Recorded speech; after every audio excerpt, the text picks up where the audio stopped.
But is the Pope a fan of ice? Oh yeah, that'll get into it. Because I think so. There's the ice controversy. Now we got to get into that because everyone was like, "You got to talk about the ice." I have to go, and I need to get this in. Okay, Erica, get into ice. Okay, so this is my Twilight Zone. All right, here's the picture.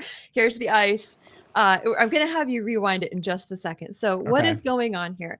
Catholic Twitter exploded this week. I think we all have a little bit of Pachamama like hangover trauma going on. We watched Pope Leo put his hand awkwardly on this giant blob of ice, fresh water, and bless it, sort of. I mean, he's praying over it, and then he walks back to his seat. And so everyone's like, oh my gosh, he's worshiping water. What's going on? We had people suggesting that this is proof that the Antichrist sits on the throne of Peter. And I'm just here to say, like, I had issues this week, especially with the death penalty, abortion, seeming to equate those. But guys, we can't just let our heads explode every time we are triggered by an image like this. So what was actually going on here? Yeah. Like, let's get the facts. I'd like to know because this was part of an international Catholic conference called Raising Hope for Climate Justice International Conference held at Castel Gandolfo this week. It's going on right now, October 1st through 3rd, and it's the 10th anniversary of our favorite encyclical. I am not being serious, JK, Laudato Si. So this event has been being planned for at least a year by this conference, the Laudato Si movement. So it was first planned during Francis's pontificate as a global gathering on faith and ecology. Some people are going to say, well, he shouldn't have gone. Well, no, Leo's not going to decline this. He's going in the place of Francis to celebrate this encyclical, which we've spoken on many times. And as part of this, there's this little ritual that they had planned out where there's a big block of ice and they're singing a song. It's actually just the Latin St. Francis's prayer. Some people were like, oh my gosh, pagan incantations. No, they were just singing a really bad 1970s version of the prayer of St. Francis. It wasn't Let It Snow from Frozen? Let it snow. Let it snow. Do you mean Let It Go? Or Let It Go? No, it wasn't. Maybe. But here's my theory. I think the best explanation. My theory is that Pope Leo got what we call liturgy bombed.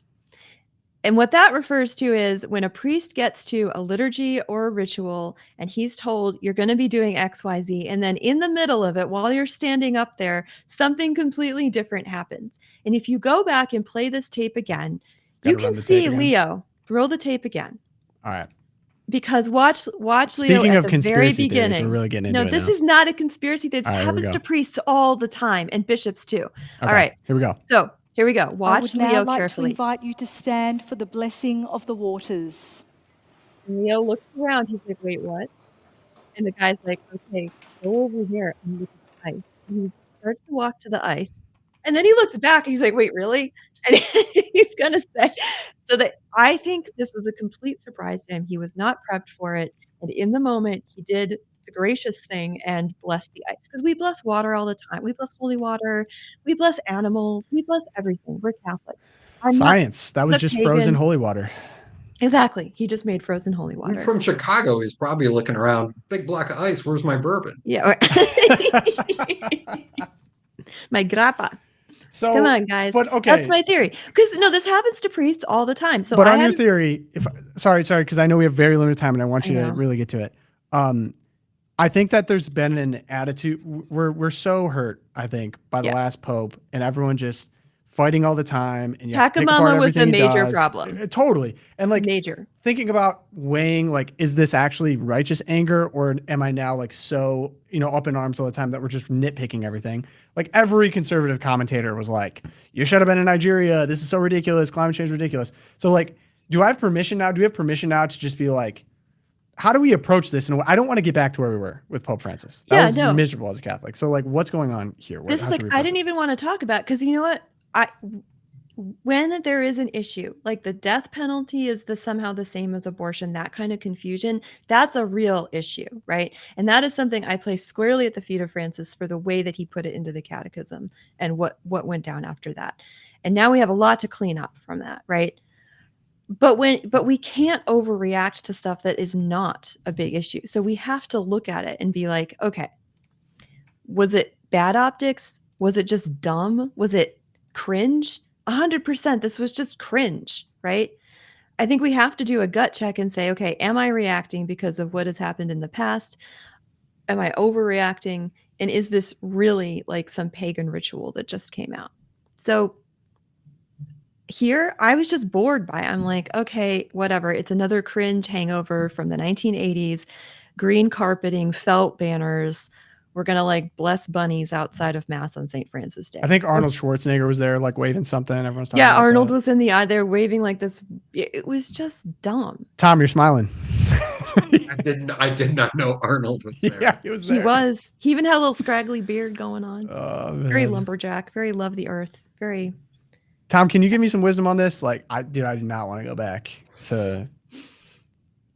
I think it's, I don't know if we don't have enough faith anymore, and I think that Yeah. hurt the last time around. And you gotta, and this is something Peter Wolfgang told me for the last pope, and I think Peter might have lost it towards the end. Except you gotta have trust in the Holy Spirit. That regardless of who sits in the throne of Peter, that doesn't change what we believe and what we think. So, and I'm still hopeful about this pope. I call it popeful. I think Erica's exactly right. I can remember one time I had to go to a social injustice and peace mass, and I won't say which bishop was overseeing it, except the procession included life-size puppets. And I do know, and the bishop said the mass and did the mass in the regular way, not using any puppets or anything like that. And I do know afterwards the bishop said never again. Well, that Yeah. happened, except he went in the moment and allowed it in the moment, except it was just like he understood. So, Yeah. and that's sometimes the calls our shepherds have to make. Yeah. Now, if next week Pope Leo does a mass with puppets and Elmo and Big Bird come out, I'm going to be a little concerned. Yeah. Yeah, like it Don't becomes a forget. pattern. Because everyone is pointing out the obvious. It is cringe. And maybe like, do we just have to live with the cringe people basically in the church? You know, they get their cringe corner. There's and no then accounting whatever, for or taste. you know what I mean?